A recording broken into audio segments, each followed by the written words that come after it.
네, 반갑습니다. 심리학하는 교회 헵시바입니다. 오늘은요, 그 사람이 여러분의 배우자가 아니라는 10가지 증거를 말씀을 드리도록 하겠습니다. 첫 번째는요, 결정적인 순간에 계속 무너질 때입니다. 그래서 한 사람이 고백을 하거나 혹은 결혼을 제안했을 때 다른 한 사람이 지속적으로 발을 뺀다거나 어떤 중요한 순간마다 일이 자꾸만 빠그러진다는 생각이 들 때 그 사람이 여러분들의 배우자가 아닙니다. 두 번째는요, 계속 불안감이 가시지 않는다라는 것이죠. 그래서 뭔가 이 사람과 만나는데 결론을 빨리 내리지 않으면은 이 사람이 떠날 것만 같고 그 사람의 마음도 불안하고 그러니까 집착으로 계속 발전하게 되는 경우 내가 끊임없이 붙잡고 애쓰지 않으면 이 관계가 끝날 것 같은 그런 기분이 드는 만남은 여러분들의 배우자가 아닙니다.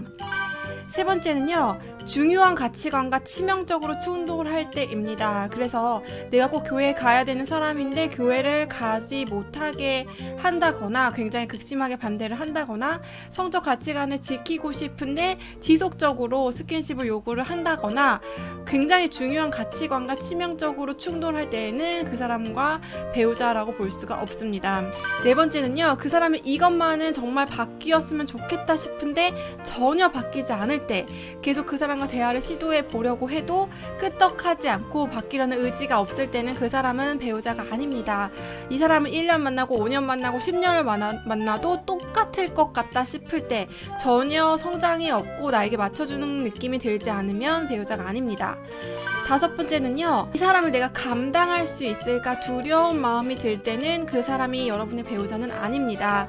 그 사람의 가정사가 두렵고 성격적인 어떤 특징이 두렵고 내가 이 사람하고 살 때 정말 잘 살 수 있을까를 끊임없이 고민하게 된다면 이 사람은 여러분들의 배우자가 아닙니다. 왜냐하면 진짜 사랑은 내가 그동안 하지 못했던 수준의 사랑을 하게 되고요. 두려움을 극복하는 힘을 갖게 되는 것 같아요. 그래서 이렇게 계속 지속적으로 두려운 사람은 여러분들의 배우자가 아닙니다. 여섯 번째는요, 내 안에 진실된 모습을 보여줄 수 없고 자꾸 가면을 쓰게 될 때입니다.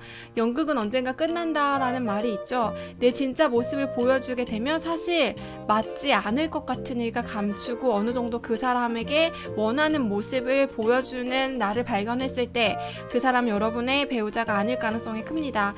쉽게 말하면 화장을 안 한 민낯을 보여주기 어렵다. 내 고유한 성격을 드러내기 어렵다. 내 특별한 가정사나 과거사를 오픈하면 그 사람이 떠날 것 같다. 이런 사람은 여러분의 배우자가 아닙니다. 거짓과 거짓으로 만나는 관계는 진짜 끝나야 맞는 것이죠. 일곱 번째는 그 사람이 좋은 이유가 단순히 감정뿐일 때 아닙니다.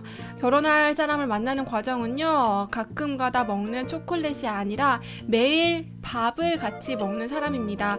그래서 그 사람을 만나면 너무 설레고 좋고 만족스러운 느낌만으로 내가 이 사람을 만나고 있을 때는 그 사람의 내 배우자는 아닙니다. 혹은 내 외로움을 채워주기 위해서 내가 심심하니까 이 사람이랑 헤어지지 못하겠으니까 만나는 경우, 내 감정을 위한 만남이라면 이 만남은 배우자가 아닙니다.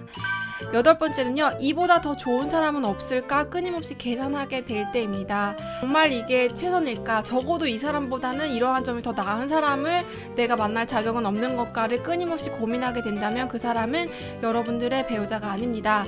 내가 이 사람보다 어떤 면에서 월등해 보이고 속으로는 사실은 이 사람을 무시하고 멸시하는 마음조차 가지고 있을 때 이 사람 아니고 다른 사람을 만날 자신이 없어서 그냥 유지만 하고 있다면 여러분들의 배우자가 아닐 가능성이 큽니다.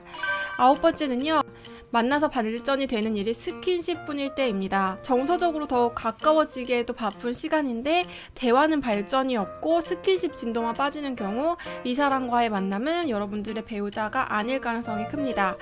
열 번째는요, 아무리 생각해도 내 마음에 확신이 안 설 때입니다. 다른 모든 증거보다 가장 중요한 것은 내 마음의 확신이라는 것을 잘 성찰해 보면 됩니다. 이 사람이 정말 내가 결혼을 할 사람인지 아닌지에 대해서 내 마음을 정직하게 대면했을 때 나를 정말로 진심으로 성찰했을 때 분명히 알 수가 있습니다. 그냥 환경이 인도되니까 이 사람도 나쁘지는 않으니까 그냥 저냥 다 이렇게 결정을 하는 거니까 부모님이 좋아할 것 같으니까 이 사람 배경이 좋으니까 무슨 물건 고르듯이 결정을 하면은 분명히 망한다고 볼 수가 있어요. 내 내면의 성찰을 통해서 내가 평생 살아갈 가장 좋은 친구를 선택할 수 있는 믿음을 가지고 선택하는 그 그 사람이 여러분들의 배우자라는 말씀을 드리고 싶습니다. 컨텐츠도 들어줘서 감사드리고요. 이혼율이 높아지는 이유 중에 하나는 내면의 성찰이 부족하기 때문이라는 생각이 듭니다. 진심으로 내 영혼의 짝을 만나려는 목표를 가지고 꼭 여러분의 배우자를 확신하시기를 축복해드립니다. 샬롬!